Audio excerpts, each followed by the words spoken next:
তাকে কোথায় নিয়ে যাচ্ছেন? তাকে কোথায় নিয়ে যাচ্ছেন? তাকে কোথায় নিয়ে যাচ্ছেন? আরে হাতাহাতি করেন কেন? কোথায় নিয়ে যাচ্ছেন বলেন? কোথায় নিয়ে যাচ্ছেন? আমি হসপিটালে আহত সুরিয়াগাতারা একজন ভাই আপনার নামটা কি? আপনার নামটা কি ভাই? আপনার নামটা কি? আপনার নামটা কি? ভাই আপনাদের কাছে অনুরোধ, একটা আঘাত যেন আপনারা না করে বাইরে।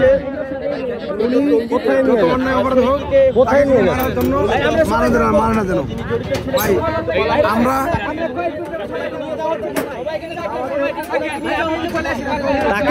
তাকে কই নিয়ে যাচ্ছেন? কাকরাইল কেন? আপনি পুলিশের কাছে দিতে পারেন, কাকরাইল কেন?